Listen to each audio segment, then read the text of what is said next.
Hello everyone. Indian polity के 10th session में आप सभी का स्वागत है। और इस सेशन में हम लोग वाइस प्रेसिडेंट के बारे में डिस्कस करेंगे कि बेसिकली उसका इलेक्शन कैसे होता है, क्या क्वालिफ़िकेशन होती हैं, ठीक है। इसके बाद क्या ओथ लेता है, कैसे उसके जो हैं क्या क्या ड्यूटीज़ होती हैं, इन सभी के बारे में डिस्कस करेंगे। तो शुरू करने के पहले अगर आपने हमारे चैनल को सब्सक्राइब नहीं किया है तो ज़रूर करें। आइए स्टार्ट करते हैं। सबसे पहले उपराष्ट्रपति जो होता है उसका पद दूसरा सबसे सर्वोच्च पद होता है पूरे देश में, यानी कि प्रेसिडेंट के बाद, राष्ट्रपति के बाद जो है उपराष्ट्रपति का जो पद होता है वो सबसे ऊंचा होता है। उसको जो है राष्ट्रपति के बगल में रैंक दी जाती है, एक रैंक दी जाती है, मतलब राष्ट्रपति के जस्ट नीचे जो अपने यहाँ उपराष्ट्रपति होता है, ठीक है, वो अमेरिका के उपराष्ट्रपति की तर्ज पर जो है उसके कार्यालय को उसी हिसाब से जो है बनाया गया है।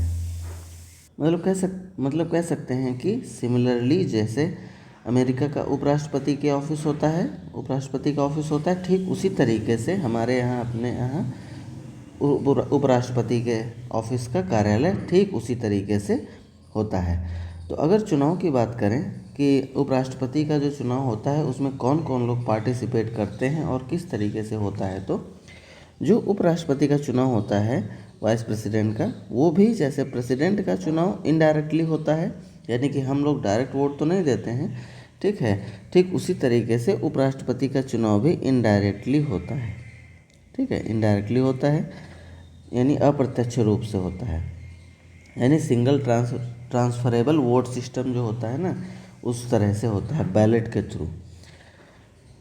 सिंगल ट्रांसफरेबल वोट सिस्टम का मतलब क्या है कि जैसे कि सपोज दैट जो है 4 लोग वाइस प्रेसिडेंट का चुनाव लड़ रहे हैं, तो अगर मुझे वोट करना है, मतलब जो एमएलए होगा, एमएलए नहीं यहाँ पर होता है, मतलब जो लोकसभा राज्यसभा का जो है मेंबर होता है, अगर उसको वोट करना है तो उनको प्रेफरेंस देगा। सपोज दैट उसको ये 1 2 3 4, यानी कि उसको 3 नंबर पर जो है चुनाव लड़ रहा है, अगर वो उसको पसंद है तो उसको सबसे पहले पर दे देगा। अगर ये फिर उसके बाद ये पसंद है तो उसको इस पर दे, इस मतलब दे देगा प्रेफरेंस, फिर इसको दे देगा प्रेफरेंस, फिर इसको प्रेफरेंस दे देगा अपने हिसाब से, जो जैसे उसको पसंद होता है। तो इस चुनाव में जो है संसद के निर्वाचित सदस्य और नामांकित सदस्य, मतलब इलेक्टेड मेंबर और नॉमिनेटेड मेंबर दोनों शामिल होते हैं उपराष्ट्रपति के चुनाव में। राष्ट्रपति के चुनाव में क्या होता था, केवल निर्वाचित सदस्य जो है शामिल होते थे, नॉमिनेटेड मेंबर यानी कि नामांकित सदस्य शामिल नहीं होते थे। क्योंकि जो नॉमिनेटेड सदस्य इसलिए नहीं शामिल होते थे क्योंकि राष्ट्रपति ही इन लोगों को नॉमिनेट करता था, इसीलिए क्योंकि उसने खुद नॉमिनेट किया तो सीधी सी बात है वोट उसको मिलेगी, इसलिए नॉमिनेटेड मेंबर को हटा दिया गया। उपराष्ट्रपति के चुनाव में राज्य विधानसभाओं के सदस्य शामिल नहीं होते हैं, क्योंकि उस उपराष्ट्रपति को राज्य की विधानसभाओं से मतलब नहीं होता है। राष्ट्रपति के मामले में होता क्या था कि राज्य विधानसभाओं के निर्वाचित सदस्य भी शामिल होते थे। उपराष्ट्रपति के चुनाव में राज्य की विधानसभाओं के सदस्य शामिल नहीं होते हैं। यहाँ से क्वेश्चन पूछे जाते हैं, पूछे जाएंगे, इसलिए इन बातों को याद रखिए। उपराष्ट्रपति के चुनाव के लिए बेसिकली अगर योग्यता की बात करें, यानी कौन व्यक्ति जो है चुनाव लड़ सकता है, तो उनमें से पहला है कि वह भारत का नागरिक होना चाहिए, उसकी आयु जो है वो 35 वर्ष होनी चाहिए, वो पूरी होनी चाहिए, और उसे राज्यसभा के सदस्य के रूप में चुनाव के लिए योग्य होना चाहिए। यहाँ पर उपराष्ट्रपति के चुनाव में याद रखिए राज्यसभा होती है, और प्रेसिडेंट के चुनाव में मतलब राष्ट्रपति के चुनाव में लोकसभा होती है, ठीक है। तो यहाँ से भी क्वेश्चन पूछा जा सकता है। वह किसी भी केंद्र सरकार या राज्य सरकार या कोई भी स्थानीय अथॉरिटी हो या कोई पब्लिक अथॉरिटी हो, उसके तहत किसी भी लाभ के पद पर नहीं होना चाहिए। तो ये क्वालिफिकेशन अगर किसी के पास हैं तो वो जो है उपराष्ट्रपति के चुनाव में पार्टिसिपेट कर सकता है। तो जैसे कि हमने आपको बताया था कि कितनी 25,000 फीस होती है पार्टिसिपेट करने के लिए प्रेसिडेंट के इलेक्शन में, वैसे ही यहाँ पर 15,000 होती है, ठीक है, आरबीआई को जमा करनी होती है। अब जो है उपराष्ट्रपति इलेक्शन के बाद मान लो सेलेक्ट हो गया तो वो कौन कौन सी ओथ लेता है, यानी कि प्रतिज्ञा कौन कौन सी लेता है, शपथ क्या क्या लेता है। तो अपने ऑफिस में आने के पहले उपराष्ट्रपति को शपथ लेनी होती है और उन पर हस्ताक्षर करने होते हैं। तो सबसे पहली शपथ वो लेता है कि वह भारत के संविधान के प्रति सच्ची आस्था और निष्ठा रखेगा, ऐसी शपथ लेता है। इसके बाद अपने कार्यालय के कर्तव्यों का ईमानदारी के साथ निर्वहन करेगा। तो ये 2 शपथ जो है उपराष्ट्रपति लेता है। और इसको शपथ कौन दिलाता है, इम्पॉर्टेंट चीज़ है।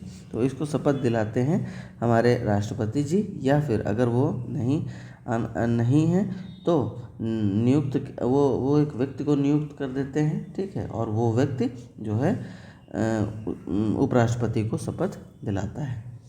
इसके बाद उपराष्ट्रपति जो होता है उसके कार्यालय का कार्यकाल कितना होता है, कितने साल का होता है। तो राष्ट्रपति द्वारा जब राष्ट्रपति अपना पद ग्रहण कर लेता है तो उस दिन की तारीख से 5 वर्ष की अवधि तक वो अपना पद ग्रहण किए रहता है। अब चाहे तो वो जो है राष्ट्रपति को अपना त्यागपत्र दे सकता है, यानी कि अगर वो नहीं उपराष्ट्रपति रहना चाहता है तो त्यागपत्र उपराष्ट्रपति किसको देगा, राष्ट्रपति को देगा। अच्छा, राष्ट्रपति किसको देता था, वो उपराष्ट्रपति को देता था।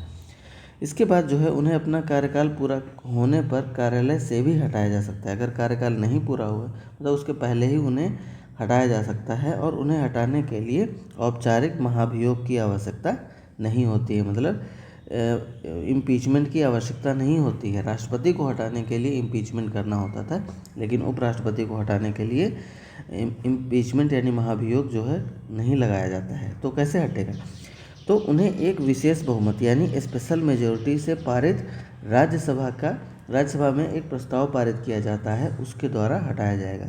तो इम्पोर्टेंट क्या है कि स्पेशल मेजोरिटी से हटाया जाता है, और राज्यसभा में, याद रखिए लोकसभा में नहीं, राज्यसभा में एक जो है प्रस्ताव दिया जाता है। फिर प्रस्ताव अगर वहाँ पारित हो जाता है तो लोकसभा उसको सहमति देती है, ठीक है। कुछ और ज़्यादा नहीं होगा, बस सहमति देगी। लेकिन ऐसा प्रस्ताव पारित करने के पहले, ठीक है, तब तक नहीं पेश कर सकते हैं जब तक उनको एक अग्रिम सूचना मतलब एडवांस नोटिस 14 दिन पहले ना दे दी जाए, ठीक है। यानी कि एडवांस नोटिस देना ज़रूरी है, तभी प्रस्ताव जो है उसमें वो पारित कर सकते हैं। सपोज दैट जो है किसी को रिमूव कर दिया गया, ठीक है, किसी को रिमूव कर दिया गया तो जो है ऑफिस में वैकेंसी क्रिएट हो जाएगी, ठीक है। तो ऑफिस में वैकेंसी क्रिएट जो होती है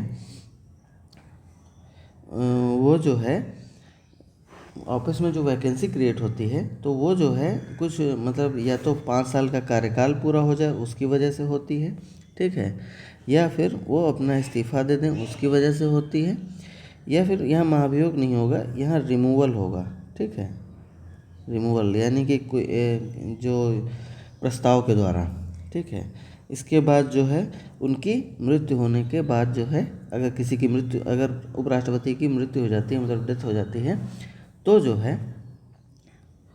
जो है वहाँ पर उनको जो है उनके ऑफिस में वैकेंसी क्रिएट हो जाएगी, ठीक है। ये स्लाइड चेंज करना भूल गए, सॉरी फॉर दैट।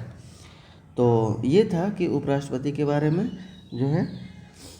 तो थैंक यू, होप सो आपको सेशन अच्छा लगा होगा। That's all for the day, keep running.